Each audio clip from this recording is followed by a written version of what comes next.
Salut à tous, ici Seb. On se retrouve aujourd'hui pour une vidéo sur Spirit Island, un de mes jeux favoris aux côtés de Mage Knight et Ion's End. Donc ça c'est un très très gros jeu, assez complexe. Là j'ai la fiche BGG sous les yeux. C'est un jeu sorti en 2017. Il est 11e dans le classement général pour une difficulté de 4,06 sur 5. Donc les parties annoncées, ça peut aller entre 90 et 120 minutes. Ça c'est plutôt pour des grosses parties à beaucoup de joueurs. On peut jouer de 1 à 4 pour 14 ans et plus. Donc c'est un jeu assez complexe, un jeu coopératif, mais jouable en solo. Donc nous aujourd'hui on va se concentrer sur une partie en solo, où je vais devoir gérer un esprit et repousser les envahisseurs que l'on aperçoit là-dessus. Donc ce jeu peut s'apparenter un peu à il y a une espèce d'aspect tower defense, dans le sens où on va être constamment harcelé de vagues d'envahisseurs que nous devrons repousser. Nous jouons en fait le rôle d'esprit de la nature, et aux côtés de l'aide des animaux de l'île et des autochtones, on va devoir repousser nos envahisseurs pour retrouver la paix. Donc en fait, moi là j'ai le jeu en VF1, et on attend une extension d'ailleurs pour début d'année prochaine, en principe, nature incarnée. Donc ça sera encore une grosse boîte, parce que là moi j'ai le jeu de base. J'ai également la petite extension, de branches et de griffes, une petite mais qui a quand même pas mal de contenu pas négligeable. Et par contre là j'ai la deuxième grosse boîte, terre fracturée, qui complexifie encore le jeu de base. Cette fois on peut jouer même jusqu'à 6, comme vous pouvez le voir ici. Donc c'est de plus en plus complexe. Là je commence un peu à avoir du mal quand même, au niveau des stratégies, tout ça, ça commence à devenir assez complexe. Mais j'adore toujours autant. Donc le jeu, il y a une profusion de matériel. Donc on va passer en revue les esprits qui sont un peu l'élément clé du jeu. Donc vous voyez, hop, on a quand même un bon tas d'esprits. Donc chacun est à reste symétrique, avec des pouvoirs différents, des capacités différentes, des mains de cartes différentes, etc. Donc moi je vais jouer aujourd'hui avec celui-là que j'adore, Jaillissement de la rivière étincelante. Donc là ce sont nos actions disponibles, nos barres d'énergie et le nombre de cartes que l'on peut jouer pendant le tour, un petit pouvoir de base et un pouvoir supplémentaire à activer avec les éléments. Voilà, donc là si on prend celui-là, vous voyez la barre d'énergie elle est beaucoup plus grande, celui-là peut jouer 6 cartes, les actions ne sont pas les mêmes. Donc ça c'est les esprits de la boîte de base. Donc ceux-là sont normalement un peu plus simples à jouer, encore que, vous voyez au verso, on a une petite histoire, la mise en place, le résumé des forces, ça peut être pas mal. Voilà, lui très porté sur l'attaque, la peur. Moi celui que je joue c'est plus attaque et contrôle. Voilà, il est faible en défense et très faible, il est pas très bon pour faire de la peur. Lui il est mieux en soutien en fait, il est complémentaire, il est peut-être mieux à jouer en coop, mais je l'aime bien aussi en solo, moi. Je m'éclate avec. Donc voilà, donc vous allez avoir tout type de profil. Donc lui c'est plutôt de la défense, lui il joue sur la peur. On a la plante là, qui se régénère sans cesse. Voilà, après c'est... Lui, il joue beaucoup avec les bêtes, justement. Il peut faire apparaître et déplacer les bêtes. Donc voilà, vous en avez un certain nombre. Donc il y a de quoi s'amuser, je pense, pendant un moment. Nous, en fait, le plateau de jeu va être symbolisé. Donc on joue sur une île. Et en fait, ce sera une île comme ça, avec des régions. Il y a 4 régions différentes et 2 cases par région. Donc on a la jungle, le désert, la montagne et les fanges, ou le marais, ils appellent ça la fange, espèce de marécage. Donc voilà, avec des dispositions différentes. On a toujours une case océan où les envahisseurs vont arriver. Voilà. Donc en fait, on prend un plateau par esprit joué. Donc si on peut jouer en solo et contrôler plusieurs esprits, bien sûr. Mais si on joue avec un esprit, on prendra un plateau. Donc pour le sélectionner, là il y a 6 plateaux. Bon, ce que je fais, c'est tout simple. C'est que je prends un dé, et selon le chiffre obtenu, ça va me donner mon plateau. Celui-là, on va considérer que c'est le 1 et le dernier sera le 6. Donc on lance. Donc ce sera le 2. Donc moi, je vais jouer sur le plateau E, qui n'est pas particulièrement intéressant pour mon esprit, mais c'est pas grave. Hop, c'est comme ça. Donc là, je peux ranger cela. Alors au niveau rejouabilité, ce jeu-là, c'est quasi infini. Parce qu'en fait, on peut jouer... Il y a beaucoup de façons de jouer. Donc voilà, nous on jouera là-dessus. Donc là, en fait, je pourrais très bien commencer une partie. Voilà, je prends mon esprit, je prends mon plateau et c'est parti. Sauf qu'on peut rajouter. On a des adversaires qui vont changer les mises en place, qui vont changer les règles, avec plusieurs niveaux, bien sûr. Un pouvoir d'escalade, et plusieurs effets, en fait, qui se cumulent. Donc, on a l'Angleterre, la Suède, la France, l'Écosse, monarchie de Habsbourg, le Tsarat de Russie. Voilà, donc ça on peut y jouer une fois qu'on a commencé un peu à maîtriser le jeu. Nous, on va jouer contre Brandebourg, Prusse. Voilà. Je vais tester une partie en niveau 4. J'arrive à gagner la plupart du temps en niveau 4. Et là, en fait, si je veux m'améliorer, il faudrait que j'essaie le niveau 5. Mais bon, on va pour la vidéo, on va faire partie niveau 4. Parce que c'est vrai qu'en filmant, c'est un peu plus dur encore de rester concentré. On a aussi un plateau ici que je ne vais pas pouvoir mettre, malheureusement. Par souci, afin de tout cadrer. Voilà, c'est juste un plateau récapitulatif avec l'ordre du tour et certaines cartes qu'en fait on va placer. Mais moi, je vais les disposer autour du plateau pour que ça soit plus simple. Parce que la filmer, sinon, c'est un peu compliqué. Je vais vous montrer aussi les scénarios. Les scénarios, donc ça c'est pareil, ça peut être cumulé. Une diversité d'esprit, voilà, c'est des scénarios qui rajoutent des règles. Donc voilà, ça rajoute difficulté standard normale, changement de règles, voilà, et ça c'est pour tous les scénarios, de l'autre côté du fleuve. On nous donne, ce scénario est plus facile avec tel type d'esprit, plus difficile avec tel autre. Donc on peut vraiment cadrer, ah là il y a mon esprit de la rivière, par exemple. Voilà, donc il y a pas mal de scénarios, ajoutés à chaque fois avec les extensions. Ça fait un bon paquet. Et voilà, donc là, on peut cumuler. Vous voyez, il y a plusieurs difficultés, 0, 3, 4. On peut très bien cumuler un scénario et un adversaire. Donc, par exemple, là, si on joue en niveau 6, plus difficulté 4 du scénario, ça nous fait une difficulté de 10. Donc, vaincre Royaume de Brandebourg-Prusse dans le scénario Insurrection des Dahans, qui sont les autochtones de l'île, ça fait une difficulté de 10. Donc là, ça commence à être corsé. Hein. Voilà, donc on peut très bien ajouter ça. Après, là, je vois, moi, dans cette boîte d'extension, j'ai mis du matériel que je me sers moins. Donc là, ça, c'est une tuile relative au Royaume d'Angleterre. Hop, là, j'ai mis mes scénarios. J'ai des petits jetons, c'est pareil pour les scénarios. Des petites cartes aussi spécifiques. Des jetons, des tokens, on en a pas mal. Donc ça, c'est des cités, des villes, des petits villages. Ça, ce sont des envahisseurs, tous ces petits pions-là. Voilà. Donc de force 3, 2 et 1. Ça, c'est des jetons énergie, afin de jouer nos cartes. Ici, nous avons les autochtones de l'île, donc symbolisés par ces petits champignons en bois, tout mignons. Voilà. Après, avec les extensions, on a eu d'autres jetons. Donc, on a les jetons animaux. Ça, c'est les discordes. Ça, c'est les maladies, les ronces. Ça, c'est ajouté dans Terre Fracturée. C'est les jetons désolation, il me semble. Les terre hostile. Les désolations, c'est ça. Donc ça, les désolations, en fait, c'est ce que vont essayer de semer les envahisseurs. Donc ceux-là, là, les méchants. Ils vont essayer de saccager notre île en répandant comme ça des jetons de désolation. C'est un peu le point de vie en quelque sorte. Et dès qu'on n'en a plus, on perd la partie. Voilà. Après, on a des petits jetons là de couleur. Ça, c'est pour nos esprits. Donc moi, je joue toujours en bleu. Donc je prends les jetons bleus. Après, avec l'extension Terre Fracturée, on a eu aussi tous ces petits jetons là. Ça, c'est pour les autres joueurs. Des petites tuiles pour les adversaires. Des petits tokens. Bon, après, le matériel, il est prolifique et abondant.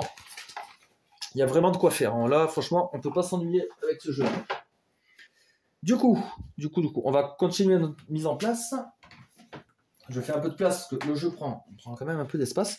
Alors après, le reste du matériel va consister en des tas de cartes. Donc là, j'ai mes cartes îles luxuriantes. Donc je vais les mélanger. Je vais en prendre une. Et je vais devoir me fier aux indications de la carte. En fait, au verso, il y a...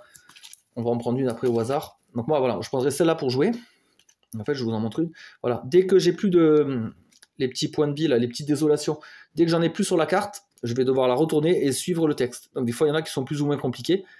Donc celle-là, après, une fois que je l'ai retournée, j'ai 4 désolations par joueur. Celle-là, j'en ai 5, 2. Mais par contre, là, j'ai un pouvoir qui va m'aider à moi. 3 par joueur, voilà. Donc, ok. Donc là, on en a mis une en place. Alors, le jeu a eu un gros errata qui a été signalé sur BGG et par l'auteur en lui-même. En fait, ils se sont trompés, et même dans la version anglaise. Hein, donc là, on ne peut pas blâmer un souci de traduction. C'est sur le nombre de désolations sur la carte. En fait, il y a 2 par joueur, donc ça, c'est relatif. Toutes les cartes ont ça. Mais ils ont oublié de mettre +1. ils avaient dit que c'était pour un souci d'équilibre et tout. Donc en fait, ça vous pouvez le retrouver sur BGG, il n'y a pas de problème. Donc là en fait, cette erreur, en plus elle est passée au travers des mailles des éditeurs, tout ça, depuis des années. Donc c'est assez incroyable. Donc en fait là, au lieu qu'il y ait 2, j'en mets 2 plus 1. Donc 3. Hop. Voilà. Donc ça c'est un peu mes points de vie en quelque sorte. Dès que j'ai plus de désolation ici, qu'elles sont sur l'île, je devrais retourner la carte. Après, ça c'est les cartes envahisseurs. Donc en fait, comme dans un espèce de système de tower defense, à chaque tour, je vais retourner une carte et ça va me dire la région où vont se déplacer les envahisseurs. Donc les envahisseurs, en fait, ils ont un pattern de mouvement qui est toujours le même. Hop, si on s'en réfère à ce plateau-là. Voilà. En premier, ils explorent, après ils construisent et après ils ravagent. Dans cet ordre-là. C'est à la phase de ravage où on va mettre les désolations éventuelles s'ils causent plus de 2 dégâts à la région. Donc en fait, là, ce que je vais faire, je vais mélanger mes cartes. Donc il y a des niveaux, ça va de 1 à 3. Moi, ce que je fais, c'est que je mélange tout. Alors normalement, dans une partie standard, la difficulté monte crescendo. Donc on prend les cartes de 1 à 3. Sauf que là, comme on joue contre un adversaire, lui, il modifie la mise en place. Donc là, voilà, nous, on va jouer en niveau 4. Lorsque vous préparez la pioche envahisseur, retirez également une carte niveau 2. Donc c'est cumulatif avec les autres effets. Et en fait, là, il nous donne la pioche. Nouvelle pioche. Il me faut 1, 3, 2, 2 et 4 cartes de 3. Ok. Donc 4 cartes de 3. 1, 2, 3, 4. Après, ils nous ont dit 3, 2. Donc je prends les premières que je tombe. Hop, je ne sais pas c'est lesquelles. 3, 2, 1, 3. Celle-là. Et 2, 2, 1. Celle-là et celle-là. Voilà. Donc toutes ces cartes ne jouent pas. Je les mets de côté. Une fois que j'ai fait ça, alors moi, pour les cartes de niveau 2, là, on a un pouvoir. Escalade, qui est relatif à chaque royaume. Ruée territoriale. Sur chaque plateau avec village ou ville, ajoutez un petit village à une région sans village. Okay. Donc en fait, ça veut dire que dans les niveaux 2, parfois, il y aura le symbole du pouvoir. Donc là, c'est que sur le niveau 2. Moi, je les mets à l'envers pour ne pas oublier. Parce que ça, c'est vraiment le détail qu'on oublie, qu'il y a beaucoup de choses à penser en fait dans le jeu. Et moi, je me mets des petits mémos de droite de gauche avec, par exemple, ce système-là pour y penser, sinon c'est trop compliqué. Voilà. Après, on va préparer ce qu'on appelle la pioche peur. La pioche peur, ça peut être une condition de victoire. Donc, il y a 2 façons de gagner le jeu. Soit on vide le plateau des envahisseurs totalement, et comme ça, on est débarrassé. Soit on gagne par la peur. Si on leur procure suffisamment de peur, les envahisseurs quittent l'île et nous laissent tranquilles. Donc, vous voyez, la pioche peur, normalement, elle va là. Et dès que... Victoire immédiate, c'est révélé. Voilà. Dès qu'on a vidé la pioche peur, on gagne la partie. Donc, ça peut être une façon de gagner. Parce que sinon, en fait, nos conditions de victoire vont évoluer durant la partie. Là, au début, la condition de victoire en niveau 1, c'est qu'il faut aucun envahisseur, aucun village, aucune ville. Vous voyez, si on leur fait suffisamment peur, en niveau 2, c'est juste les villages et les villes. Et si on arrive en niveau 3, plus de villes. Donc ça devient de plus en plus simple de gagner au fur et à mesure qu'ils prennent peur. Donc pour faire la pioche peur, mais pareil, on va suivre la recommandation. Normalement, c'est 3, 3, 3. 3 par niveau, en fait. Sauf que là, nous, en niveau 4, on nous dit de mettre 4 cartes et 3 par-dessus. Okay. Donc là, ce que je vais faire... Moi, j'ai pas mal de cartes peur avec les extensions qui en rajoutent à chaque fois. Donc, richesse de jeu énorme. Donc, on nous a dit d'en mettre 4 en bas. Voilà. Je mets ma tuile. J'en mets 4. La deuxième tuile. Et j'en mets 3 par-dessus. Voilà ma pioche peur. Hop. Voilà. Et là, je mets 4 petits jetons peur. Donc, pour gagner une carte peur, il faut que je procure 4 autres peurs. Donc la peur, je la procure soit avec mes cartes, soit en détruisant des villes ou des villages. Et voilà, là on a tout fait en fait. Maintenant, j'ai plus besoin de la carte. Ah oui, j'ai juste ça. Lors de la mise en place, ajouter un village à la région numéro 3 de chaque plateau. Ouais, eux, ils ont un truc en plus. Okay, et après, ça sera bon. Après, ouais, un autre truc que je vous ai pas montré. Il y a les événements qui ont été ajoutés avec l'extension de branches et de griffes, qui ajoutent un peu de chaos dans le jeu. Donc ça, c'est intéressant, parce que le jeu de base était très très calculatoire. Même peut-être trop, comme diraient certains. Et en fait, on pouvait prévoir plus ou moins sa victoire plusieurs tours à l'avance. En fait, on savait à tel moment qu'on avait gagné. Donc l'auteur a décidé de mettre ces événements-là qui chamboulent un peu la donne et qui peuvent renverser une stratégie. Donc ça, on en aura une à chaque tour, sauf au premier tour. Ça, c'est une petite... un petit rajout qu'ils ont fait sur la dernière extension. La dernière qu'on a en tout cas en VF, Tar Facturé. Vous voyez, ils ont mis événement, sauf au premier tour. Voilà, comme ça, le premier tour, on est plus ou moins tranquille. On sait qu'on n'a rien à craindre là-dessus. Et après, il y a des pouvoirs. Voilà, les pouvoirs. En fait, le cœur du jeu, finalement, c'est les pouvoirs. Donc, on a des pouvoirs majeurs. On a une grosse pile de pouvoirs mineurs. Hop. Et moi, les pouvoirs de mon esprit, en fait, chaque esprit, normalement, commence avec 4 cartes. Voilà. Donc, voilà comment se présente un pouvoir. Le coût en énergie en haut. Les symboles qu'il procure, afin de débloquer des capacités, par exemple, comme on a ici. Donc, en fait, si on a suffisamment de symboles, on déclenche des capacités supplémentaires. Donc il y a tout intérêt à jouer les symboles de notre esprit. Donc moi c'est soleil, eau et montagne. Voilà, donc moi mes cartes, forcément, elles ont les symboles associés. Mais quand je vais en gagner d'autres, par exemple si je prends celle-là, ah ben celle-là elle est bien parce qu'elle a de l'eau et de la montagne qui peut me servir. Les plantes moins, mais bon. Après selon les esprits, voilà, il faut trouver les symboles qui nous correspondent. Donc les cartes, voilà, donc ça se présente comme ça. Les symboles, le coût en énergie éventuel. Une portée, donc en fait on part toujours d'une case de départ, et la portée, donc si c'est de 1, c'est une case adjacente, si c'est 2, c'est 2 cases, etc. On peut cibler des esprits ou des cases ou des adversaires, ça c'est selon la carte. La vitesse, donc un petit oiseau, ça veut dire carte vitesse rapide, donc ça veut dire qu'on va jouer la carte avant les adversaires, et une carte comme ça avec la petite tortue, c'est une carte lente qui va être jouée après les adversaires. Donc ça c'est bien par exemple pour... on laisse l'adversaire venir et après on réagit. Voilà, donc ça c'est du rapide, crue subite. Voilà, on fait un dégât. Si c'est une région côtière, donc adjacente à l'océan, ça fait un dégât de plus. Voilà. Repousser des adversaires. Donc il y a tout un système de repousser les adversaires, les attirer. En fait, on va essayer de les manipuler au maximum. Donc on a bien nos 4 cartes de départ. Et en fait, au fur et à mesure du jeu, on va gagner des cartes. Pouvoir mineur d'abord.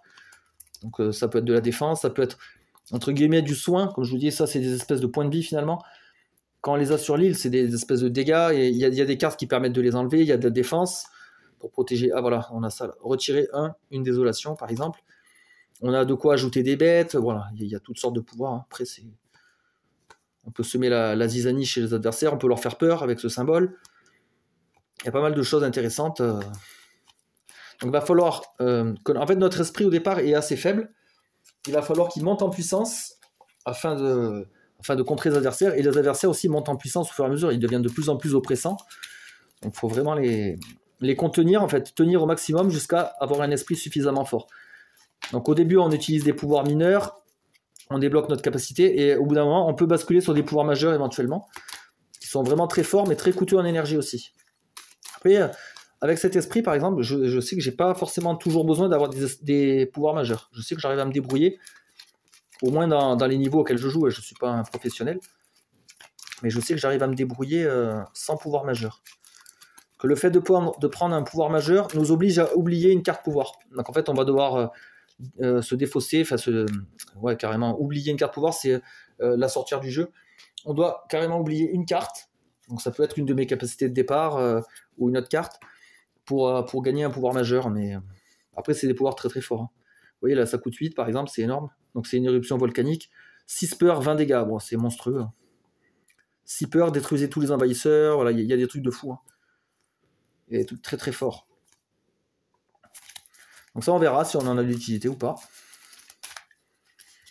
Alors le jeu prend, je trouve en tout cas, plus de sens en multijoueur. Enfin, pas en multijoueur, avec plusieurs esprits. On peut très bien jouer seul avec plusieurs esprits. Mais alors là, la charge mentale, elle est encore plus élevée du coup.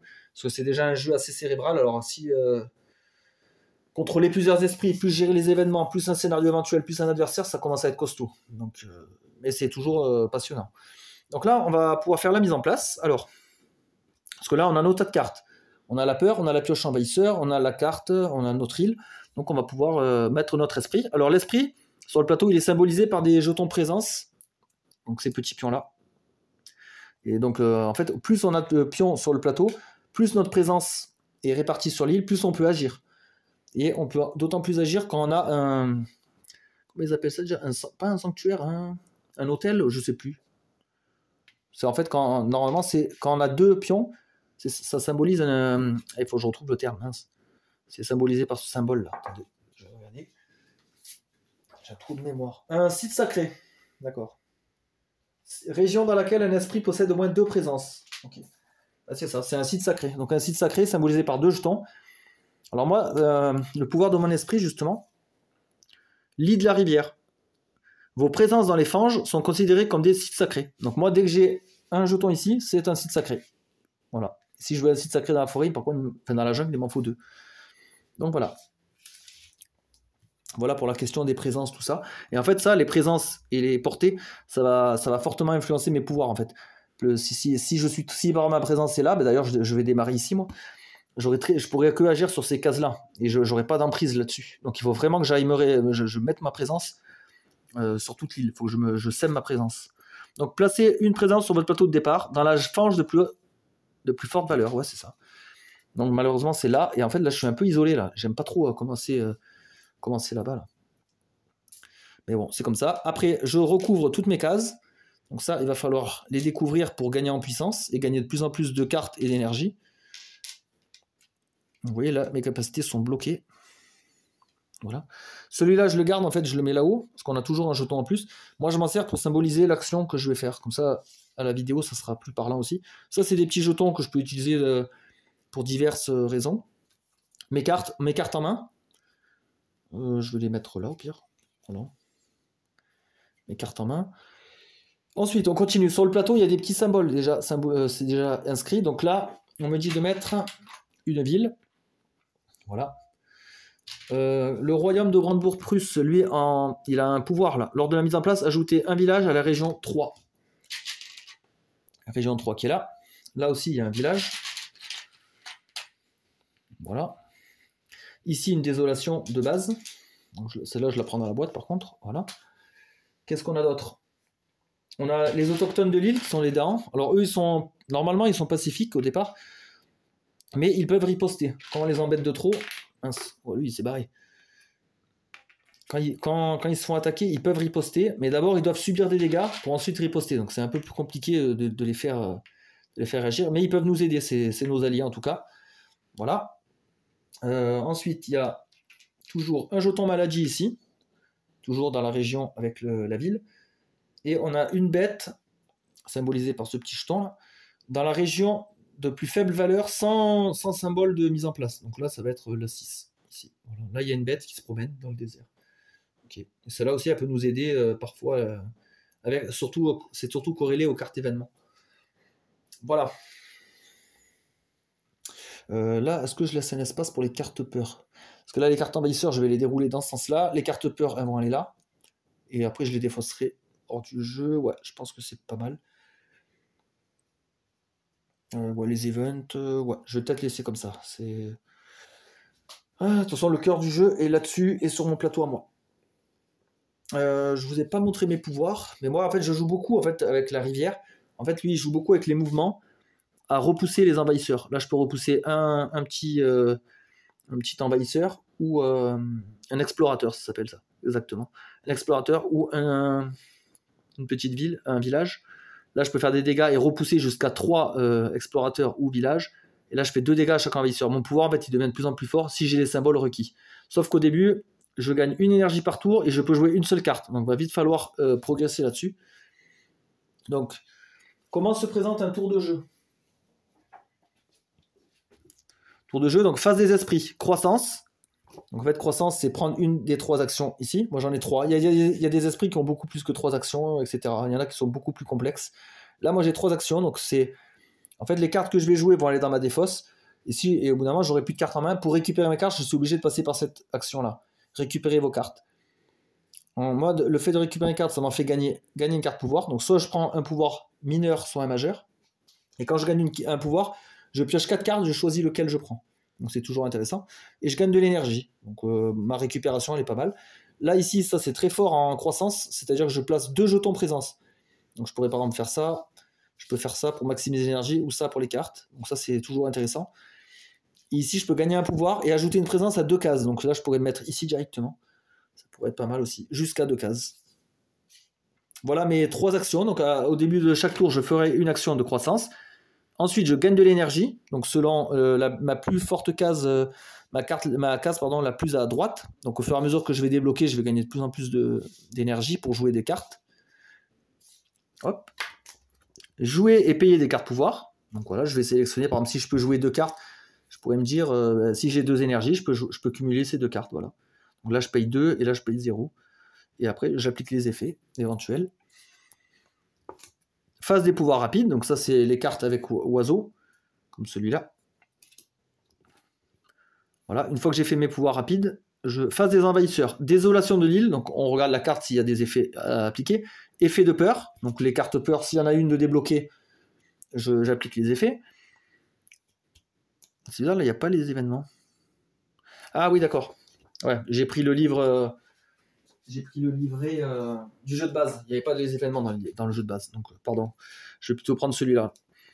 Donc, croissance, gain d'énergie, jouer les cartes. Pouvoir rapide, ça ne change rien. Phase des envahisseurs, désolation de l'île. Événements, voilà. Donc là, ils ont inclus les événements, sauf au premier tour, avant les effets de peur. Donc, on tire une carte événement, on lit les effets, on la défausse, et ensuite, on fait les peurs éventuelles. Et ensuite, on fait les actions envahisseurs. Donc on ravage dans la troisième carte, on construit, on explore, progression des cartes envahisseurs, donc après ça bouge, phase des pouvoirs lents, donc les pouvoirs avec les petites tortues, comme celui-là, et phase du temps. Les cartes pouvoirs jouées sont placées dans les défausses, les dégâts sont soignés, les éléments sont perdus. En fait ça, les éléments, c'est ces petits symboles là qui sont générés. Alors on peut très bien prendre les tokens pour les symboliser. Vous voyez, je les ai là. Donc les petits soleils, ils y sont tous. Hein. Il y a les flammes, les griffes et tout. Moi, perso, j'en trouve pas. Pour l'instant, en tout cas, à mon niveau, j'en vois pas l'utilité. Et les dégâts sont soignés parce qu'en fait, pour détruire un envahisseur, par exemple, celui-là, lui, il a 3 points de vie. Donc en fait, c'est bien parce que c'est symbolisé par les 3 petits bâtiments. Donc lui, il a 3 points de vie, pour s'en rappeler. Et quand on lui fait un dégât, par exemple, pour se rappeler qu'il a 2, on le met comme ça. Voilà, là, on voit qu'il y a 2 bâtiments. Si on lui fait 2 dégâts, on le met comme ça, voilà. Là, il n'y a qu'un bâtiment qui est debout, donc on sait qu'il lui reste un dégât. Sauf qu'à la fin du tour, s'il n'est pas détruit, il va se régénérer. Comme nos petits champignons, eux, ils ont 2 points de vie. Si on leur met un dégât, on peut soit les pencher comme ça, soit les retourner, comme on veut. Et à la fin du tour, s'ils ne sont pas morts, hop, on les remet, on les rétablit. Eux, ils ont 2 petits bâtiments, donc ils ont 2 points de vie. Donc si je les blesse, pareil, je peux les incliner comme ça. Et les petits explorateurs, eux, ils ont qu'un point de vie, de toute façon. Et pareil sur leurs dégâts, donc les petits explorateurs font 1 dégât, eux ils font 2, eux ils font 3. Et pour endommager une zone, il faut faire au moins 2 dégâts. Donc moi, il faut absolument que j'empêche les envahisseurs de me faire 2 dégâts par zone, parce que sinon c'est des points de vie entre guillemets qui partent. Et donc ma destruction. Voilà. Donc là, on a tout ce qu'il faut. Donc ça, je vais pouvoir le laisser de côté. Donc juste penser au pouvoir quand je serai au niveau 2. Sur chaque plateau avec ville ou village, ajouter un village à une région sans village. Donc en fait, lui, il prolifère beaucoup plus facilement. Il peut mettre des villages un peu où il veut sans trop de logique. C'est grâce à son pouvoir. Voilà, donc c'est parti. On démarre le premier tour. Je vais peut-être faire une pause pour réinitialiser le temps de filmage parce que j'ai droit qu'à 1 heure. Allez, à tout de suite.